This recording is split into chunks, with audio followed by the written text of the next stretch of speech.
My dear friends, வணக்கம். இப்போ இங்கே பாருங்க, ஒரு குழந்தை அமாவாசையில் பிறந்துக்குதா, பௌர்ணமியில் பிறந்துக்குதா, வளர்ப்பேரில் பிறந்துக்குதா, தேய்ப்பேரில் பிறந்துக்குதா, அதை எப்படி பார்க்கறது அப்படின்னா, ஒரு ஒரு ராசி கட்டம், அந்த ராசி கட்டத்தில் சூரியனும் சந்திரனும் ரெண்டு பேரும் ஒரே கட்டத்திலேயே இருந்தாங்கன்னா அந்த குழந்தை அமாவாசையில் பிறந்ததுன்னு அர்த்தம். அதாவது சூரியன் இருக்க கட்டத்தை நம்ம ஒன்று என்று எடுத்துக்கொள்ள வேண்டும். ஒன்றாவது கட்டத்திலே சூரியனும் சந்திரனும் இருந்தா அமாவாசை. சரி, இப்போ இங்க பாருங்க, அடுத்த கட்டம் பாருங்க. இங்க இருக்கார் சூரியன். அப்போ இந்த கட்டம் 1. இந்த சூரியன் இருக்கும் கட்டத்திலிருந்து 7வது கட்டத்தில் சந்திரன் இருந்தார்னா அந்த குழந்தை பௌர்ணமியில பிறந்துக்குன்னு அர்த்தம். ரைட்டு. சரி, அப்போ பௌர்ணமி எதுன்னு சொல்லிட்டேன், அமாவாசை சொல்லிட்டேன்.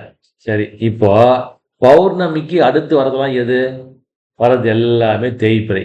அதாவது 7வது கட்டத்துக்கு அப்புறம் வர்றதெல்லாம் வர்றது எல்லாமே தேய்பிறை. இப்போ எங்க இருக்குது இந்த கட்டம்? 7வது கட்டம், 7வது கட்டம்.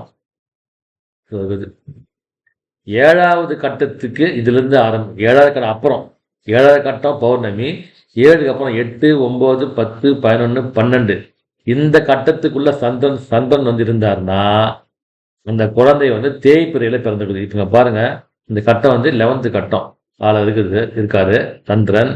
அப்போ இந்த குழந்தை தேய்பிறையில் பிறந்துள்ளார். நம்ம எங்கிருந்து எண்ணணும்? சூரியன் இருக்கிற இடத்துல இருந்து எண்ணணும். இங்கிருந்து பார்த்தா அந்த கட்டம் 11th கட்டம். 11th கட்டம். ஸோ அப்போ 7th கட்டம் பௌர்ணமி. பௌர்ணமிக்கு அடுத்து வர்றதெல்லாம் தேய்பிறை. சரியா? இந்த 12 கட்டம் வரைக்கும். சரியா? அப்போ இந்த குழந்தை இது தேய்பிறை. தேய்பிறையில குழந்தை பிறந்ததுன்னு அர்த்தம். அடுத்து பௌர்ணமிக்கு சரி, அமாவாசைக்கு அடுத்து வர்றது என்னது? வளர்பிறை. இப்போ இங்க பாருங்க, சூரியன் இருக்கிற இது இல்லையா, இதுதான். இங்க சூரியனும் சந்திரனும் ஒன்னா இருந்தாங்கன்னா அது அமாவாசை. அமாவாசைக்கு அடுத்து வர்றதுலாம் என்னது? வளர்பிறை. அப்போ இதுக்கப்புறமா 2, 3, 4, 5, 6. சரியா? இந்த 6 வரைக்கும் இதுக்குள்ள சந்திரன் இருந்தார்னா அந்த குழந்தை வளர்பிறையில பிறந்துள்ளது அப்படின்னு நம்ம எடுத்துக்கொள்ள வேண்டும். அவ்வளவுதான், சிம்பிள் கான்செப்ட். ஒரே ஒரு எக்ஸாம்பிள் மட்டும் நான் சொல்றேன் பாருங்க. இது பாருங்க, ஜெயஸ்ரீயா, இது என் ஃப்ரெண்டு மஞ்சரியோட டாட்டர். இந்த ஜாதகம் இங்க பாருங்க, இது இருக்காரு சூரியன். இங்கிருந்து பாருங்க, சூரியன் 1, 2, 3 3வது கட்டத்திலேயே இருக்காரு சந்திரன்.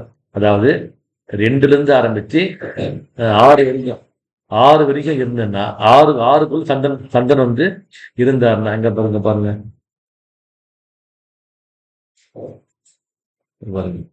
இந்த கட்டம் 1, 2, 3, 4, 5, 6, 7. இதை சரியா? 3, 4, 5, 6. ரைட். இப்போ நான் சொல்கிறேன், சூரியனுக்கு அடுத்து 2வது கட்டம் 3, 4, 5, 6க்குள்ள 6